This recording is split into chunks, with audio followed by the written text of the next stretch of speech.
Hello दोस्तों, आज हम बात करते हैं कि हिप रिप्लेसमेंट सर्जरी होती क्या है। अगर हम हिप रिप्लेसमेंट सर्जरी की बात करें तो इसको कुछ आप ऐसा समझ सकते हैं कि जिसमें हम आपके नेचुरल हिप को या कूल्हे को हटाकर उसकी जगह एक आर्टिफिशियल जॉइंट लगा देते हैं। नॉर्मली इसकी ज़रूरत तब पड़ती है जब कूल्हा या हिप जॉइंट हमारा पेनफुल हो जाता है या मूवमेंट ढंग से नहीं हो पा रहा या पेशेंट की लाइफस्टाइल रिस्ट्रिक्ट हो रही हो। सिंपल सेंस में हिप रिप्लेसमेंट सर्जरी में जो बॉल एंड सॉकेट जॉइंट होता है हिप का, मतलब जो हिप का जॉइंट होता है वो उसमें एक बॉल जैसी चीज़ होती है जिसे फीमर हेड कहते हैं और एक सॉकेट जैसी चीज़ होती है जिसे एसिटाबुलम कहते हैं। जब हम इन दोनों को ही बदल देते हैं और इनकी जगह हम आर्टिफिशियल जॉइंट लगा देते हैं उसे कहते हैं hip replacement surgery. Normally hip replacement surgery जब हम करते हैं तो उसमें 4 कंपोनेंट्स होते हैं। बॉल पार्ट जो होता है उसको रिप्लेस करने के लिए 2 चीज़ें होती हैं। एक होता है जो फीमर का हेड या हम बॉल लगाते हैं वो, और उस बॉल को होल्ड करने वाला फीमोरल स्टेम। तो मतलब ये 2 चीज़ें जो हैं ये फीमर साइड में होती है, फीमर हेड की बॉल और एक जो हम स्टेम लगाते हैं कंपोनेंट में वो। दूसरा एसिटाबुलर साइड में 2 चीज़ें दोबारा होती हैं, मतलब एक तो जो हम सिंथेटिक कप लगाते हैं वो और एक उसके अंदर का लाइनर। तो हिप रिप्लेसमेंट सर्जरी अपने आप में 4 चीज़ों से मिलकर बनती है। एक एसिटाबुलम का कप, एक एसिटाबुलम का लाइनर, एक फीमर का हेड या जो बॉल हम लगाते हैं और एक फीमोरल स्टेम। अब हम बात करते हैं कि हमें ज़रूरत कब पड़ती है हिप रिप्लेसमेंट सर्जरी। नॉर्मली अगर किसी के कूल्हे में अर्थराइटिस हो जाता है तब हिप रिप्लेसमेंट सर्जरी की ज़रूरत पड़ती है, जो कि सबसे कॉमन रीज़न है।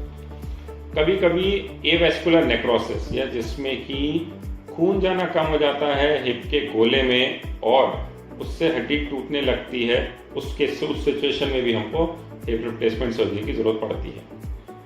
इसके सिवा कुछ और कंडीशन जैसे रूमेटॉइड अर्थराइटिस में भी हमें हिप रिप्लेसमेंट सर्जरी की ज़रूरत पड़ती है। या कभी कभी कोई फ्रैक्चर हो जाए, खास तौर से फीमर नेक फ्रैक्चर अगर बड़ी उम्र के लोगों में हो जाए तो फीमर नेक फ्रैक्चर में भी हमें हिप रिप्लेसमेंट सर्जरी की ज़रूरत पड़ती है। इसके सिवा कुछ रेयर कंडीशंस होती हैं जैसे कि डेवलपमेंटल डिस्प्लेसिया ऑफ हिप या फिर कोई ट्यूमर या गांठ हिप में हो जिसकी वजह से हिप की हड्डी निकालनी पड़ती है।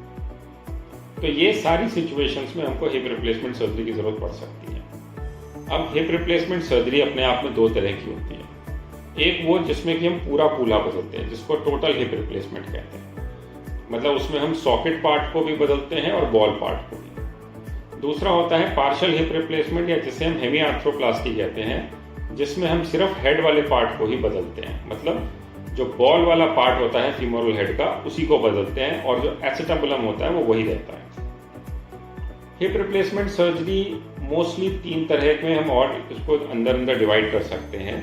एक होती है सीमेंट वाली, जिसमें कि हम कंपोनेंट्स को फिक्स करने के लिए सीमेंट लगाते हैं। दूसरी होती है बिना सीमेंट वाली, जिसको कि प्रेस फिट टेक्निक से हम करते हैं। और तीसरी वो होती है जिसमें कि एक कंपोनेंट सीमेंटेड होता है और दूसरा अनसीमेंटेड होता है। इसे hybrid type of hip replacement कहते हैं। अब इसमें जो लगाने वाला मटेरियल होता है कि कंपोनेंट कौन से मटेरियल का हो, वो भी बहुत तरह के होते हैं, लेकिन उसमें सबसे अच्छा रहता है सिरेमिक ऑन सिरेमिक, जिसका कि लंबा सबसे लाइफ स्पैन होता है, घिसने की दर कम होती है और यंग पेशेंट्स में अच्छा मजबूती देता है।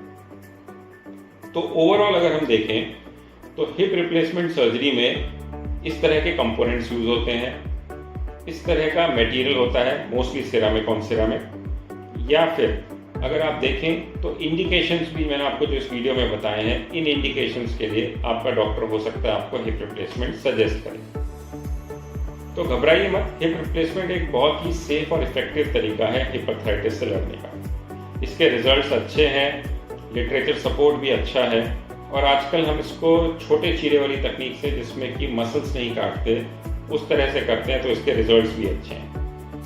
अगर आप लोगों को हिप रिप्लेसमेंट से जुड़े कोई भी सवाल हो तो आप हमारे दिखाए हुए नंबर पे हमसे संपर्क भी कर सकते हैं।